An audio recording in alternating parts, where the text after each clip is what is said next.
Hello friends, मैं हूं अविनाश दिवांगन और ई पॉइंट चैनल में आप सबका स्वागत है। तो आज हम CSI नेट के ऑनलाइन कोर्सेज को आगे बढ़ाएंगे, जिसमें हम रियल एनालिसिस के चैप्टर सीक्वेंसेस एंड सीरीज के टॉपिक्स को पढ़ेंगे। ये हमारे इस चैप्टर का 18 नंबर का पार्ट है। तो आज का हमारा टॉपिक है examples of convergence of sequence using quasi sequence. तो आज हम कन्वर्जेंस ऑफ सीक्वेंस के कुछ एग्जांपल्स देखेंगे, जिसमें हम कॉसी सीक्वेंस का यूज करेंगे। मीन्स कॉसी सीक्वेंस का यूज करके हम उसको कन्वर्जेंस बताएंगे। तो अगर आप हमारे इस टॉपिक के नोट्स को डाउनलोड करना चाहते हैं तो डिस्क्रिप्शन में हमने लिंक दिया है, वहां से आप डाउनलोड कर सकते हैं। साथ ही साथ इस हमारे पिछले वीडियो यानी कि कॉसी सीक्वेंस और कन्वर्जेंस ऑफ सीक्वेंस से रिलेटेड जो वीडियोस हैं उसको आप देख सकते हैं, जिससे आपको ये आसानी से समझ आएंगे। तो इस वीडियो के लिंक हमने डिस्क्रिप्शन में दे दिया है, वहां से आप लिंक को क्लिक करके उस वीडियो को देख सकते हैं। तो चलिए आज का हमारा टॉपिक जिसका एग्जाम्पल फर्स्ट है उसको हम देखते हैं। आज का हमारा example first, so that the sequence Sn defined by Sn is equal to -1 to the power n upon n converges. तो हमको क्या करना है, ये जो सीक्वेंस Sn है उसको हमको कन्वर्जेंस बताने हैं। तो इसका सॉल्यूशन है, we will show that the given sequence is a Cauchy sequence. हमको शो करना है कि ये जो सीक्वेंस Sn जो है हमारा, वो एक कॉसी सीक्वेंस है।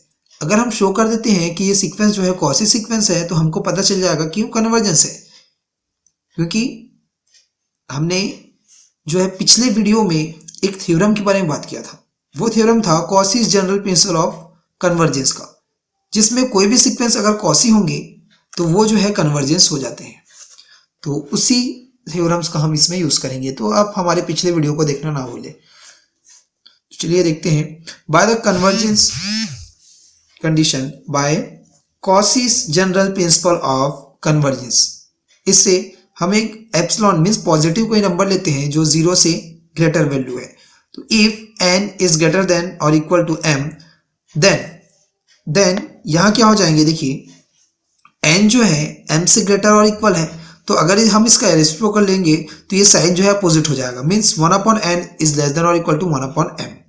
एंड अब कॉसी की कंडीशन जो होता है उसके हिसाब से हम देखते हैं कि हम दो यहाँ पर टर्म्स का डिफरेंस निकालेंगे, Sn माइनस Sm। तो Sn की वैल्यू हमारे पास है -1 to the power n upon n minus -1 to the power m upon m। जो यहाँ पर n था वहां पर हमने m को पुटअप कर दिया। तो अब इस मॉड को अगर हम सेपरेट करते हैं तो ये इक्वल का साइन जो है लेस देन और इक्वल के साइन में कन्वर्ट हो जाएंगे। तो देखिए लेस देन और equal to -1 to the power n upon n plus mod of -1 to the power m upon m is equal to 1/n plus 1/m। ये कैसे है कि हम यहाँ पर n की कोई भी वैल्यूज रखें तो वन जो है वो कभी पॉजिटिव आएगा कभी नेगेटिव आएगा, लेकिन जो मॉड होने के कारण ये पूरे ओवरऑल वैल्यू जो है वो पॉजिटिव वैल्यूज आएंगे, इसलिए हमारे पास 1/n प्लस 1/m मिला। अब देखिए अगर मैं इस 1/n के जगह यहाँ पर देखिए 1/n के जगह 1/m पुटअप करता हूँ, क्योंकि ये 1/m जो है वो ग्रेटर देन और इक्वल 1/n है, इसलिए देखो यहाँ पर ये लेस देन और इक्वल मीन्स ये वाला टर्म जो है ग्रेटर हो जाएगा। लेस देन और इक्वल 1/m, ये देखिए 1/m प्लस 1/m हमने यहाँ पर पुटअप कर दिया 1/m, तो ये दोनों सम हो गया 2/m आ जाएंगे। ये कंडीशन इससे आया हुआ है।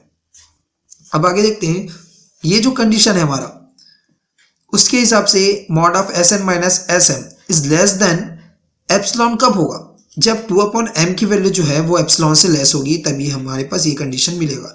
मीन्स m जो है वो क्या होंगे, ग्रेटर होंगे 2/एप्सिलॉन से। हमको क्या मिल गया, m जो है वो 2/एप्सिलॉन से ग्रेटर वैल्यू है। मीन्स इससे कोई बड़ी वैल्यू होगी, उसमें कोई ना कोई टर्म जो है सम होगा, तभी हमारे पास क्या आएंगे m की वैल्यू, क्योंकि ये इससे ग्रेटर हुआ है। तो m की वैल्यू हम सपोज कर लेते हैं। यहाँ पर देखिए m की वैल्यू सपोज करके हम लेते हैं, let us choose a positive integer m। 2/एप्सिलॉन से ग्रेटर वैल्यू था, इसलिए हमने क्या किया, इसमें +1 कर दिया। तो ये हमारे पास सपोज कि ये m की वैल्यू आ गई। तो such that the mod of Sn minus Sm is less than epsilon, ये हमको मिल गया।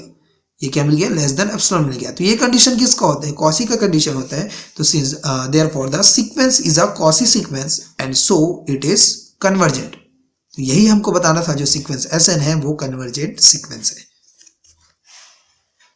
चलिए इसके नेक्स्ट एग्जांपल में आते हैं हम। Example number second, so that if mod of x is less than 1, ये हमको एक कंडीशन दे दिया है, मॉड ऑफ x जो है 1 से लेस है, then the sequence x to the power n n is equal to 1 to infinite is convergent. तो x to the power n जो सीक्वेंस है उसको हमको कन्वर्जेंट बताने हैं। तो देखिए जो हमारे पास कंडीशन था, मीन्स ये जो कंडीशन था हमारे पास mod of x is less than 1, इस कंडीशन को हम लेके चलेंगे। तो if mod of x is less than 1 then there exist h is greater than 0। हमने क्या लिया, कोई पॉजिटिव यहाँ पर इंटीजर ले लिया जो 0 से ग्रेटर है, such that the mod of x की वैल्यू किस टाइप की होगी। देखिए मॉड ऑफ x की जो वैल्यू होगी 1/1 प्लस h टाइप की होगी। तो ये कैसे हुआ, हम एक एग्जांपल से इसको समझाने की कोशिश करते हैं। देखिए mod of x is less than 1 means इसका मतलब क्या हुआ, जो भी मॉड वाली वैल्यू होगी वो पॉजिटिव वैल्यूज होंगी। इसका मतलब है कि ये जो वैल्यूज है, ये जो मॉड वाली जो वैल्यू आएगी यहाँ पर, ये जो मॉड वाली वैल्यू आएगी हमारे पास वो जो है 0 से ग्रेटर वैल्यू होगी और 1 से जो यहाँ पर लेस बोला इसलिए 1 से लेस। तो ये हमारे पास ओपन इंटरवल मिल गया 0 to 1। तो अब देखिए सपोज ये हो सकता है 0 से ग्रेटर वैल्यू मीन्स 0.1 हमने ले लिया, तो हो सकता है ये फ्रैक्शन फॉर्म में आएगा 1/10। हो सकता है 0.2 वैल्यू होगी तो 1/5 एंड 0.7 है तो 7/10। ऐसा यहाँ पर फ्रैक्शन फॉर्म में वैल्यू मिलती जाएगी। तो हमने मॉड ऑफ x की वैल्यू को क्या लिया, 1/1 प्लस h लिया, यानी कि फ्रैक्शन फॉर्म में लिया। तो h की वैल्यू यहाँ पर चेंज होती जाएगी, मीन्स 0 से ग्रेटर वैल्यूज यहाँ पर आती जाएंगी, तो ये फ्रैक्शन फॉर्म जो है हमको मिलते जाएगा। देखिए आगे अब now 1 plus h to the power n, हमको क्योंकि सीक्वेंस जो हमारे पास ये 1 था x to the power n n is equal to 1 to infinite, मतलब x to the power n के फॉर्म में हमको सीक्वेंस लाना था, इसलिए ये जो हमको मिला है। तो सबसे पहले 1 प्लस h जो है इसको हम पावर n के फॉर्म में सॉल्व कर लेते हैं। देखिए 1 plus h to the power n, क्योंकि हमको सीक्वेंस में पावर n दिया हुआ था, इज इक्वल टू ये बाय बाइनोमियल थ्योरम क्या हो जाएगी 1 plus nh plus n(n-1) by factorial 2 h square plus so on plus h to the power n by the binomial theorem. ये हमारे पास आ गया। अब ये क्या होंगे, सपोज मैं यहाँ पर क्या करता हूँ कि ये जो सारी वैल्यूज हैं इन सारी वैल्यूज को मैंने छोड़ दिया, ओनली 2 टर्म्स यहाँ पर ले रहे हैं क्योंकि हमको इसको आगे सॉल्व करने हैं, इसलिए हमने 2 टर्म्स लिया। तो सीधी सी बात है कि इस टर्म्स में ये क्या है, ये सारे टर्म प्लस हुए हैं, मतलब ये जो है ग्रेटर वैल्यूज होंगे। तो मैंने जब इसमें से ये सारे टर्म को, ये जितने भी यहाँ पर टर्म्स दिख रहे हैं इन टर्म्स को मैंने हटा दिया, तो यहाँ पर बचेंगे क्या 1 प्लस NH, और ये जो 1 प्लस NH होंगे इस पूरे वाले टर्म से लेस होंगे, इसलिए हमने लेस यहाँ पर ग्रेटर देन और इक्वल का साइन लगा दिया, मीन्स ये वाला टर्म जो है वो लेस टर्म हो जाएंगे for all n belongs to n। तो SN इज इक्वल टू हमारे पास मिला mod of x to the power n, क्योंकि हमको क्या करने हैं यहाँ पर ये सीक्वेंस निकालना है x to the power n। तो mod of x to the power n हमारे पास ये मिल गया। अब आगे देखते हैं कि आगे इसको कैसे सॉल्व कर सकते हैं। जो हमने यहाँ पर मॉड ऑफ x की वैल्यू लिया था 1/1 प्लस h, तो हम क्या करेंगे वहाँ पर 1/1 plus h to the power n, क्योंकि हमारे पास सीक्वेंस जो था उसमें n था, इज लेस देन और इक्वल 1/1 प्लस NH। हमने ये पुटअप कर दिया जो बाइनोमियल थ्योरम से हमने निकाला था। Now 1/1 plus NH is less than epsilon. देखिए ये कब होगा, ये एप्सिलॉन से लेस कब होगा, जब n की जो वैल्यू होगी हमारे पास वो 1 माइनस एप्सिलॉन अपन एप्सिलॉन इंटू h से ग्रेटर वैल्यू होगी, तब हमारे पास ये एप्सिलॉन मिलेगा। For epsilon is greater than 0 and n is greater than और equal m, there exist m। अब m की वैल्यू जो है, m की वैल्यू वो इस टर्म से ग्रेटर वैल्यूज हो जाएंगी, क्योंकि देखिए greater 1 minus epsilon upon epsilon h belongs to n, ये हमने यहाँ पर ले लिया। तो सच दैट दो हमारे पास क्या मिला, देखो ये जो सीक्वेंस है वो सीक्वेंस किसके तरफ जाएंगी, क्या आप बता सकते हैं। ये जो सीक्वेंस दिख रहा है जितने फ्रैक्शन फॉर्म, ये देखिए ये फ्रैक्शन फॉर्म में जो सीक्वेंस दिख रहा है वो क्या होंगे, अगर मैं यहाँ पर वैल्यूज को पुटअप करते जाऊंगा, इसका मतलब क्या है कि ये जो डिनोमिनेटर है वो बढ़ती जाएगी, डिनोमिनेटर बढ़ती जा रही है, इसका मतलब क्या ये पूरा टर्म जो है वो छोटा होते जा रहा है, ओवरऑल टर्म जो छोटा होगा। तो एक सिचुएशन ऐसा आएगा, इसमें एक स्थिति ऐसी आएगी जिसमें कि क्या होगा, ये पूरा टर्म जो है 0 हो जाएगा। मतलब इससे क्या पता चल रहा है कि ये जो है 0 की तरफ जा रहा है, ये पूरा टर्म जो है वो 0 की तरफ जा रहा है। इसका मतलब हमारे पास क्या मिला, the mod of SN minus 0, क्योंकि ये टर्म जो है इसका लिमिट मिल गया हमको 0 की तरफ जा रहा है, इसलिए SN माइनस 0 जो है वो एप्सिलॉन से लेस होगी। और ये क्या शो करता है, देखिए n tends to infinite, n tends to जब भी इन्फिनिट जाएगी तो 1/1 प्लस NH जो है वो 0 की तरफ जाएगा। So the limit point is zero, हमारे पास लिमिट पॉइंट जीरो मिल गया, इसका मतलब हमने यहाँ पर लिमिट को जीरो लिया हुआ है। तो जब भी ये कंडीशन मिलता है, जब भी ये कंडीशन मिलेगा and the sequence is convergent, and और सीक्वेंस किधर कन्वर्ज होगा, जीरो की तरफ कन्वर्ज होगा। आप हमारे पार्ट 3 के वीडियो को देख सकते हैं जिसमें हमने लिमिट के बारे में बात किया हुआ है, यहाँ पर कन्वर्जेंट के लिए बात किया हुआ है। अब एग्जाम्पल नंबर 3 हम देखेंगे। Example 3, so that the sequence 1/3 + 1/3 square plus so on plus 1/3 to the power n whole power 1/3 to the power n is equal to 1 to infinite is convergent and find its limit. हमको ये बताना है कि ये जो है convergent है और इसका लिमिट भी हमको फाइंड आउट करना है। तो वही चीज़ हम इसमें लगाएंगे, कॉसी सीक्वेंस के थ्रू हम इसको प्रूफ करेंगे। तो सॉल्यूशन चलिए देखते हैं हम। गिवन सीक्वेंस इज, हमारे पास जो सीक्वेंस है s N is equal to, ये हमारे पास एक सीक्वेंस है। अब इस सीक्वेंस में हम क्या कर रहे हैं, ये एस एन की वैल्यू हुई एस एम, जहाँ पर एन था वहाँ पर हम अगर एम लेते हैं तो सीक्वेंस में जो पावर है वहाँ पर एन एम आ जाएगा।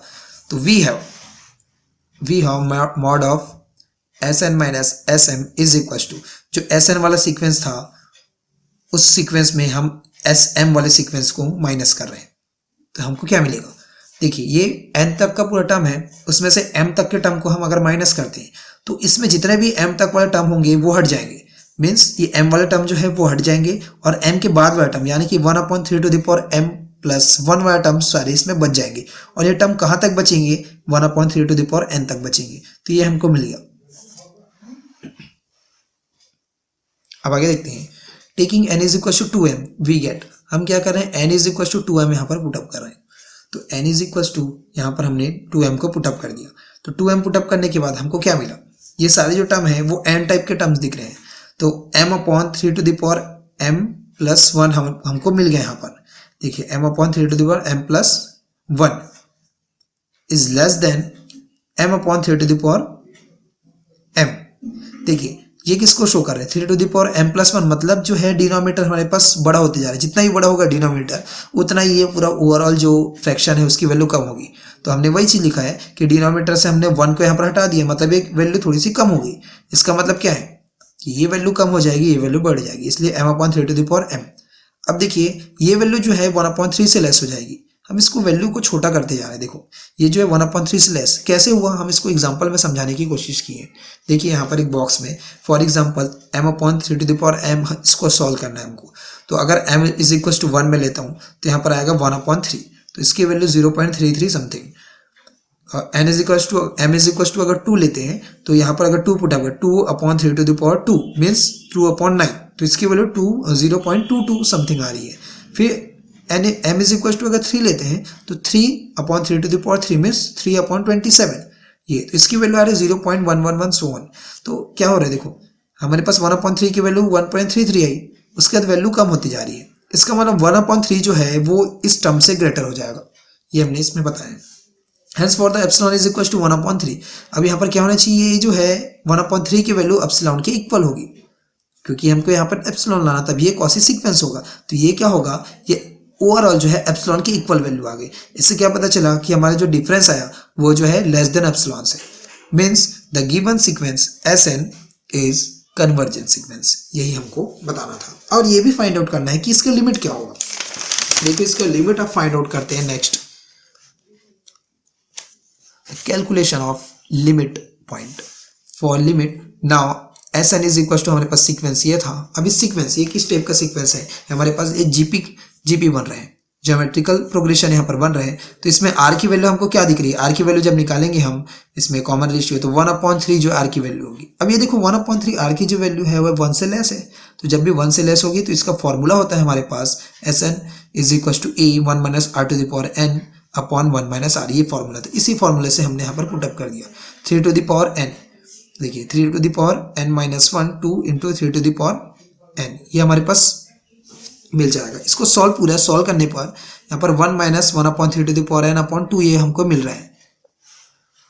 तो देखिए व्हेन अब एन, यहाँ पर एन की वैल्यू अगर इन्फिनिट की तरफ जाएगी तो ये ओवरऑल ये जो वैल्यू है वो 0 हो जाएगी। इसका मतलब हमको क्या मिल गया 1/2। तो एस एन जो है 1/2 की तरफ कन्वर्ज होगा। तो limit of n tends to infinite s N is equal to 1/2 हमको मिल गया। मीन्स ये क्या होंगे, इसके लिमिट होंगे। The limit of the sequence is 1/2। ये इसका लिमिट ऑफ द सीक्वेंस आ गया। तो यही चीज हमको बताना था। अब आगे हम देखेंगे एग्जांपल नंबर 4।